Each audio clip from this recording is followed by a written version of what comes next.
Novak Djokovic's time at Wimbledon is over after he lost in the semi-finals. The world's #1 player, Jannik Sinner, gave a strong performance, winning in straight sets 6-3, 6-3, 6-4. Sinner, who is very calm and in control, will now be in the Wimbledon final for the first time, where he will play against the defending champion, Carlos Alcaraz.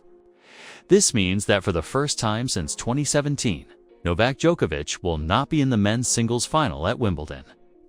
Djokovic struggled from the beginning, clearly slowed down by the injury he got in his last match, which affected his movement and his shots. Sinner took advantage early, breaking Djokovic's serve in the third game of the first set and immediately putting the Serbian star in a tough spot. Djokovic's normally solid forehand was clearly off, and even with some strong serves, he couldn't stop Sinner's good run. After a long game at 5-3, Sinner won the first set with an important break.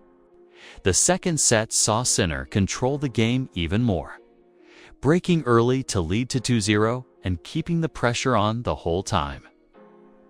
Djokovic only managed to win a few points when Sinner was serving. And although Sinner missed a chance to win the set at 5-3, he stayed in charge on his own serve between the second and third sets.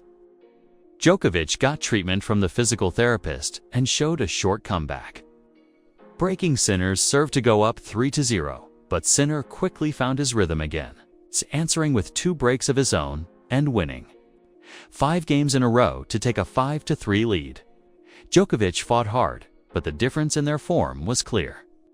Sinner's aggressive playing from the baseline and his improved strength were the key as he won on his 4th match point to get the victory and a place in the final. This win shows Sinner's growing confidence and his ability to challenge the pater, and ability to challenge the best players on the biggest stages. Sadly, it was hard to imagine an aging Djokovic making a comeback after the bad fall in his last match made him land so awkwardly. But Djokovic did not want to take away from Jannik Sinner's great performance. Djokovic said, "I had a pretty big problem with my body. It wasn't a good feeling on the court, but I don't want to talk about the injury too much. I want to congratulate him on a great game. He was too strong. I am disappointed that I couldn't move the way I hoped and wanted to." His struggle with movement and timing was clear during the match.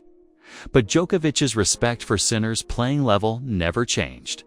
When talking about his recent injuries and current shape, Djokovic was honest about the part that age and years of playing have had. "I don't think it's bad luck, but age. The body feels everything that has happened. The reality has hit me like never before in the last year and a half, to be honest." He thought about how hard it is to play his best in long, tough matches, explaining, "This year, it's hard for me to play in 3 sets, let alone 5. The longer a tournament lasts, the tougher it is for me.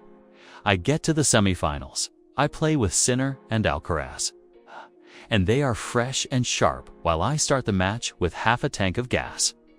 That's how it is. I have to accept it and deal with reality." Even with this loss and the frustration it brings, Djokovic is still hopeful and motivated. "I hope this is not my last match at the center court. I would like to come back at least one more time," he said, showing his desire to keep playing at the highest level. Even though he has not won a Grand Slam this year or last year, Djokovic confirmed he is still committed to playing his best on the biggest stages. "I am doing my best to prepare to play at the slams as well as I can. Although I did not win the slams this year and last year, I still think that I play the best there. I care about them the most." Looking forward, Djokovic knew the challenges he faces and the work he has to do. "I have to think about everything, talk to the team and the family. Let's see what the schedule will be, how we will train. I don't know what I can do differently because of how much effort I put in every day. I can challenge anyone in that way on the tour, but lately, haven't been rewarded for it in the final stages of slams. But I have been rewarded for that for a long time.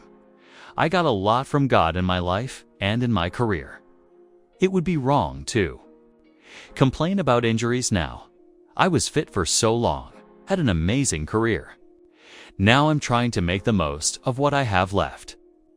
I'm disappointed and upset, not because I lost. I wasn't the favorite even if I was fit, but I think I would have had a good chance. At the net, after the match, the good sportsmanship between Djokovic and Sinner was clear. Djokovic said that Sinner said sorry to him because he felt bad. Djokovic said that there's nothing to be sorry for, as Sinner has been the best in the world in the last year and a half, and he wishes him luck in the final. Now, with Djokovic out of Wimbledon, many are asking what's next for the Serbian legend. Can he still play with the very best? Or is this a slow, unavoidable end to one of tennis's greatest careers? Watching the semifinal, it was clear that Djokovic's movement was hurt, especially in the last set. His speed and quickness, key parts of his game, were clearly weaker.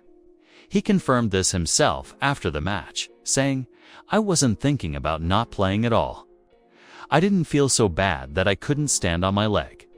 Yesterday, I couldn't practice, but in the warm-up, it felt good, all things considered."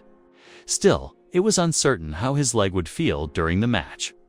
Djokovic explained that in the early parts of the match I played from one spot. I didn't run around too much.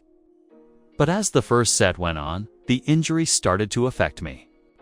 Already in the middle of the first set, there were several harder movements, especially on my forehand side where I had to push off.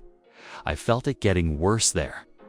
What started as pain he could handle soon got worse, and even though he played well for the first 6 or 7 games, the limits of his body became impossible to ignore. It was a small but clear change. The player who had been the best at movement and covering the court for years was now limited by his body being more fragile. He was realistic, but hopeful about his recovery. "I don't believe that this can take me off the court for too long. Unfortunately, I've had these kinds of injuries recently, and I managed to come back really quickly.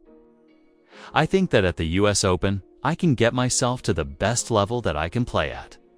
This positive outlook shows Djokovic's lasting strength and hard work, qualities that have powered his success for 2 decades. But Djokovic was also honest about the deeper challenges of getting older and the wear and tear from an amazing career. The body feels everything that has passed. The reality has hit me like never before in the last year and a half, to be honest.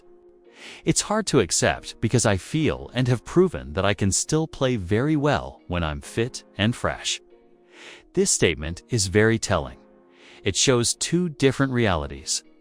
On one hand, Djokovic's skills and mental strength are still there. On the other, his body can't last as long, especially in the very tough best-of-5 set Grand Slams.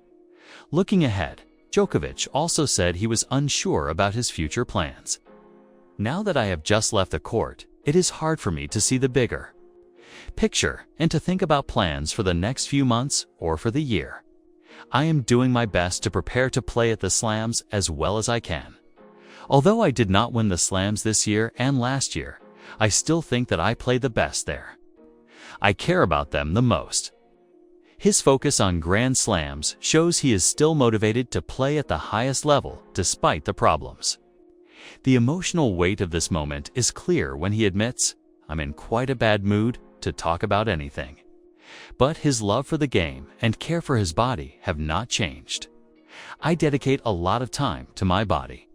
I don't do it just because I have to, but I also see it as a way of life, that healthy life.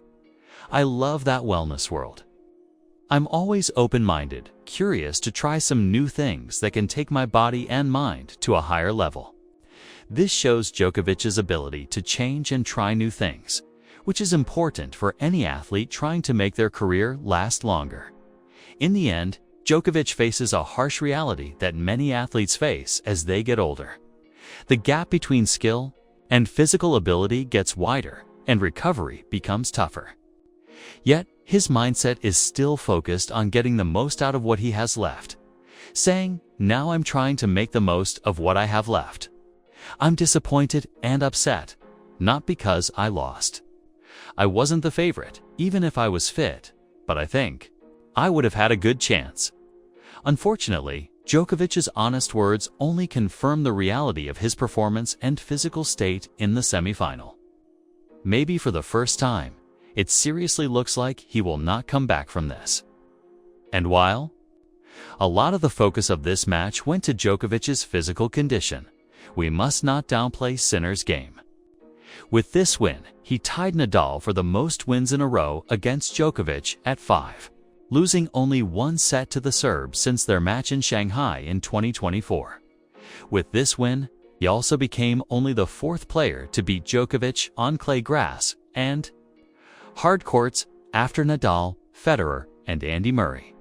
Sinner broke the record for the youngest player to reach 4 straight men's singles finals at Grand Slam events. These stats confirm what we all already know. Sinner is a very talented and steady player. But the same can be said for Alcaraz too. In fact, Jannik Sinner and Carlos Alcaraz are just the second pair in the Open era to meet in the men's singles final at both Wimbledon and Roland Garros in the same season, after Roger Federer and Rafael Nadal almost 10 years ago. The Wimbledon final will be a huge and exciting match you have to see. Will Alcaraz continue his winning streak against Sinner, or will the Italian get revenge? Many things are unknown, but one thing is for sure. The Wimbledon final will represent modern-day tennis and the future of tennis.